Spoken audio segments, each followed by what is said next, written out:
नमस्कार विद्यार्थीगण। आज की वीडियो में हम सीखेंगे हिंदी कक्षा 9 का काव्य नंबर 24। काव्य का नाम है कबीर के दोहे और कवि का नाम है कबीर जी। तो कबीर जी है वो हिंदी साहित्य के प्रख्यात और प्रमुख कवियों में से है। जिन्होंने दोहे लिखे हैं वो ज्ञान धारा के कवि थे। तो उन्होंने दोहों में अपने ज्ञान यानी जो जीवन में उपयोगी जो चीजें सीखने के लिए होती है वो हमें बताई है। पहला दोहा है कस्तूरी कुंडली बसई मृग ढूंढे बन माही ऐसे घटघट राम है दुनिया देखे नाही। तो यहाँ पर कबीर जी कहते हैं कि कस्तूरी यानी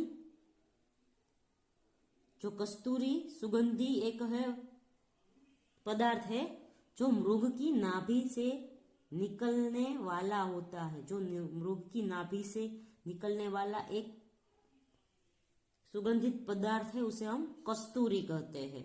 तो हिरण है वो कस्तूरी है वो ढूंढती है। कहा तो वो ढूंढती है वन में यानी जंगल में। मृग यानी हिरण, तो हिरण है वो कस्तूरी जंगल में ढूंढती है पर वो होता है कुंडली बसी यानी अपने अंदर यानी नाभि में।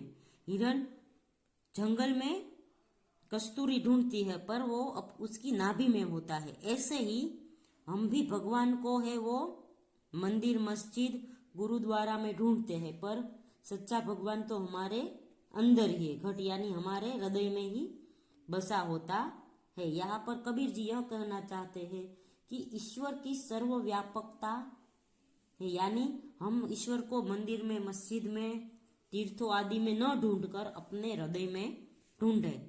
दूसरा है मेरा मुझ में कछु नहीं जो कुछ है सो तेरा। तो इसके द्वारा कवि कहता है कि हे परमात्मा मेरे अंदर कुछ नहीं है, जो सब कुछ है वो सब तुम्हारा है। तेरा तुमको सौंप दे क्या करेगा मेरा। तो मैं हूं अपने आप को तुम ही को सौंपता हूं क्योंकि मुझे किसी से कोई संबंध नहीं है। तीसरा है संत मिले सुख उपजे दुष्ट मिले दुख होए। तो यहाँ पर संत यानी सच्चे व्यक्ति जो हमसे मिलते हैं तो हमें सुख होता है आनंद होता है। दुष्ट यानी जो खराब व्यक्ति मिलते हैं तो हमें दुख होता है यानी वो हमें तकलीफ देते हैं। सेवा कीजिए संत की तो जन्म कृतार्थ होए। तो यहाँ सेवा संत की यानी जो अच्छा कार्य करते हैं उस लोगों की और संत पुरुषों की सेवा करने का कहा गया है जिससे हमारा जीवन है वो सफल हो जाए। यहाँ पर कबीर जी ने संत और दुष्ट का अंतर बताते हुए संतों की सेवा करने के लिए हमें कहा है। फिर आगे का है ए हरण की चोरी करे सुई का दान ऊंचे चढ़ा कर देखते कौतिक दूर विमान। एहरन यानी एक एरण जो लोहार का एक हथियार होता है, आप गुजराती में एरण कहते हैं।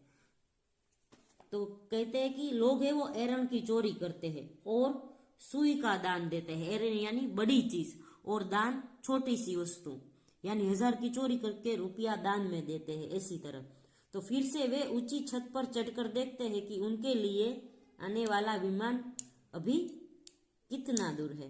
तो यहाँ पर अप्रमाणिक ढंग से ढेर सारा कमाकर जरा सा देने वाले व्यक्तियों की बात की है कि अभी हम ज्यादा कमाते हैं तो हमें दान भी ज्यादा देना चाहिए। सोना सज्जन साधु जन टूटी झूरे 100 बार। सोना यानी सोना और सज्जन यानी अच्छे लोग तथा साधु लोग रूठने पर भी बार बार जुड़ते रहते हैं। यानी हमारे पास जो सोना होता है सज्जन लोग है या जो भी साधु होते हैं वो हमसे दूर हो जाते हैं फिर भी बार बार हमसे जुड़ते हैं। दुर्जन कुंभ कुम्हार के एक ही घटा दरार। यानी जो खराब लोग हैं वो कुम्हार के घड़े जैसे होते हैं।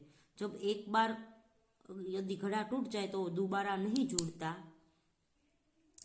ऐसे ही जो खराब व्यक्ति है वो जो संबंध टूट गया है उसे दोबारा नहीं जोड़ते, वो पूरी तरह तोड़ देते हैं। और यदि अच्छा व्यक्ति हो तो वो यदि संबंध टूट जाए, संबंध में दरार आ जाए तो वो दोबारा जोड़ते हैं। पर दुर्जन लोग हैं वो ऐसा नहीं करते, वो संबंध को तोड़ ही देते हैं। रूखा सूखा खाई कई ठंडा पानी पीऊ। तो इसके द्वारा कवि कहता है रूखा सूखा खाकर यानी जो भी मिले वो खाकर हमें ठंडा पानी पीते हैं और संतोष मानते हैं। लेकिन देख पराई चूपड़ी मत ललचावे जीव। पराई यानी दूसरों की अच्छी घी वाली रोटी देखकर हमें अपना जी ललचाना नहीं चाहिए। वही सज्जन लोगों का बारे में कबीर जी कह रहे हैं कि सज्जन लोग ऐसे होते हैं जो अपने जो भी हमें कमाया है वही खाते हैं, वो दूसरों के ऊपर अपना जी नहीं जलाते। आगे का है कबीर इस संसार में पंच रत्न है ही सार, साधु मिलन हरि भजन दया दीन उपहार। तो कबीर जी कहते हैं कि इस पूरे संसार में सार वाली सिर्फ 5 वस्तुएं हैं। पहली वस्तु है साधु यानी जो अच्छे लोगों की संगत। फिर है हरि भजन, तो हरि भजन यानी प्रभु के गुणगान करना, प्रभु के भजन करना। फिर है मन में दया रखना, और दीन यानी जो दुखी लोग है, गरीब लोग है, उसकी सेवा करना।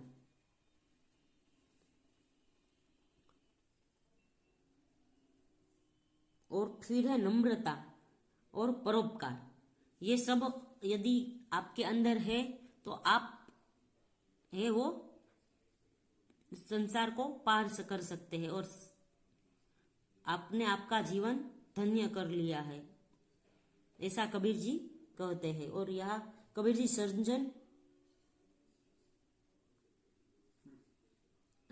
5 बातों के को अपनाने में से मनुष्य सुख शांति और भवसागर पार कर सकता है। भवसागर यानी हमारे यहाँ कहा जाता है कि जो अच्छा काम करता है वो उस अपना जीवन सफल कर लेता है। उसी तरह कबीर जी कहता है कि ये 5 रत्न है वो हमें जीवन में उतारने हैं।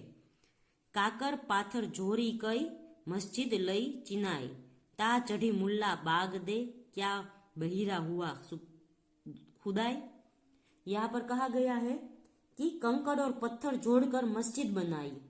कंकड़ और पाथर यानी पत्थर जोड़कर जो मस्जिद बनाई और उसके ऊपर मुल्ला यानी कि जो उसके मौलाना होते हैं वो ऊपर चढ़ के अल्लाह को पुकारते हैं। तो कबीर जी ऐसा कहता है कि क्या आप मस्जिद पर चढ़कर ही अल्लाह को पुकारेंगे तो अल्लाह सुनेगा, आप नीचे बैठकर अल्लाह को पुकारेंगे तो अल्लाह नहीं सुनेगा, ऐसा कबीर जी कहते हैं। तो इसके द्वारा यह कहा गया है कि भगवान है के अनुसार वो आपके हृदय में है, उसके जोर जोर कर पुकारना नहीं चाहिए। आप मन में भी भगवान को अपने अल्लाह को स्मरण कर सकते हैं, झूठा आडंबर नहीं करना चाहिए। आखिरी दोहा है दुख में सुमिरन सब करे, सुख में करे न कोई, जो सुख में सुमिरन करे तो दुख काहे को होय। तो यहाँ पर कबीर जी कहते हैं कि हम भगवान को है वो दुख में ही स्मरण करते हैं। यदि हम सुख में भी भगवान को स्मरण करें तो भगवान हमें कभी दुख नहीं देता। यानी कबीर जी कहते हैं कि हमें दुख में और सुख में दोनों में भगवान को स्मरण करना चाहिए। तो बच्चों यहाँ पर काव्य खत्म होता है।